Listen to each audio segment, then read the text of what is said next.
Hey, what's going on, guys? It's Victor from Cyborg for Life. Hope you guys have been awesome lately. So today I wanted to share this fun little unofficial experiment that I did based on patient data, and I'm calling it lengthening patient categories. And so over the past year, I've received a ton of messages from patients who are looking to get taller with cosmetic stature lengthening or balance out a height discrepancy with a limb length discrepancy surgery. And so the reason why I'm doing this is to prove to you guys that you all think the same going into the procedure, during the process, and after everything is said and done. And maybe that'll help you justify the reason of why you want to get this done, or it might help you realize that you don't want to be associated with any of this at all. But anyway, I want you guys to know that this is based on 30 patient messages from email. Because even though I get messages from YouTube comments, IG messages, WhatsApp messages, you name it, I get it. This is all based on a standardization of email messages from 30 prospective patients. And so I broke those 30 prospective patients of the cosmetic lengthening patients, people who are looking to get taller. I broke those 30 patients into categories A, B, and C. In categories A, we had 10 patients who were between the heights of 5 foot and 5'4". Category B, we had patients between the height of 5'5" to 5'9". In category C, we had patients between the height of 5'10" to 6'1". Okay. Now, of those patients, how many became actual limb lengthening patients and pulled the trigger and went through with the procedure? Okay, because we all know that this is very expensive, and money can be a barrier, as well as the complications and risks involved can also be a barrier. But anyway, of category A, the patients who were between the heights of 5 foot to 5'4", 5 out of 10 or 50% of the patients went through the procedure. The same for patients in category B of 5'5" to 5'9", 50% went through with it. And then in category C, there was a huge drop off. Only 2 out of 10 or 20% went through with the procedure, okay? Now, you can speculate your reasons why you think that might be, but anyway, we move along. Now, what were some of the factors that were affecting the decision to get limb lengthening done? Well, of those patients, a lot of the patients in category A who were between the heights of 5 foot and 5'4", they told me that they received a lot of social disrespect, ridicule, scrutiny. They felt exiled and just this social aggression towards them. They felt like cosmetic limb lengthening to get taller was the only way to combat that, okay?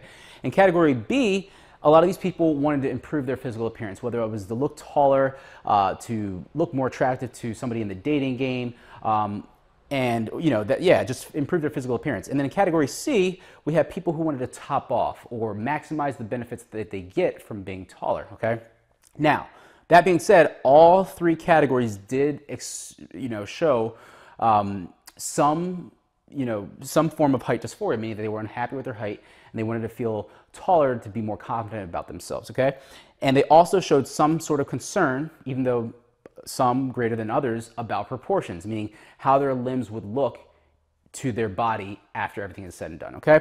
Now, moving to the last bifold descriptor we had, assuming that no complications were that came up during the procedure, what percentage of patients actually achieved their lengthening goal? Well, in category A, the patients who were of the shortest stature, 3 out of 5 or 60% achieved their lengthening goal.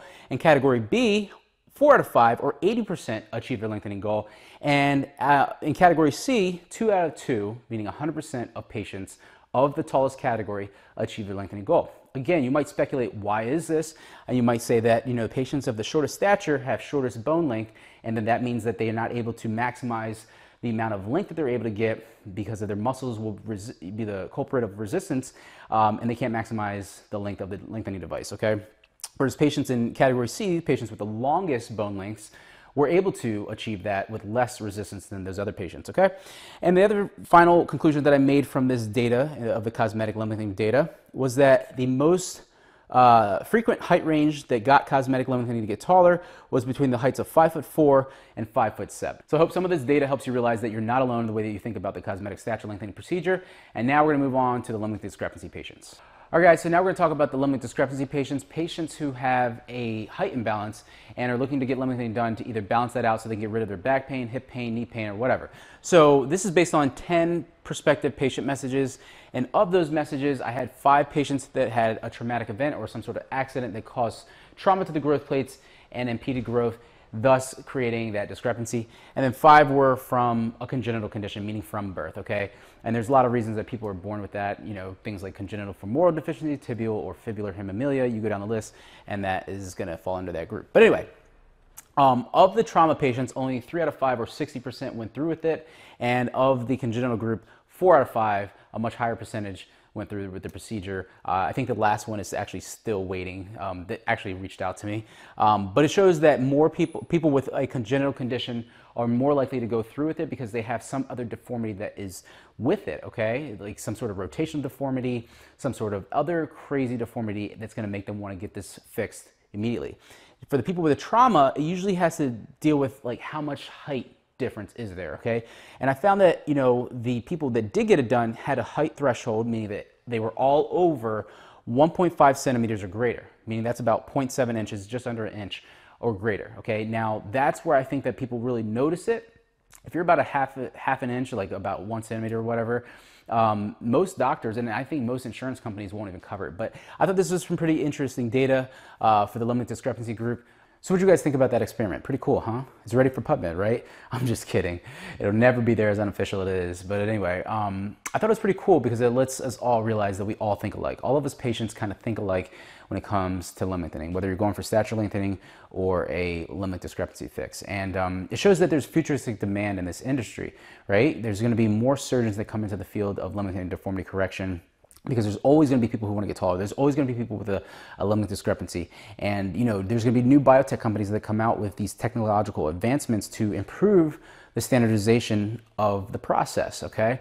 And I think that there's going to also be companies that try to enhance the recovery aspect because nobody wants to be sidelined for 6 months while their bones are being lengthened. So anyway, guys, that's all I have for you today. I hope you enjoyed the video. If you did, go ahead and hit that like button. Be sure to subscribe because there's going to be more videos coming your way. And until next time, this is Victor from Cyborg for Life, signing out. Peace.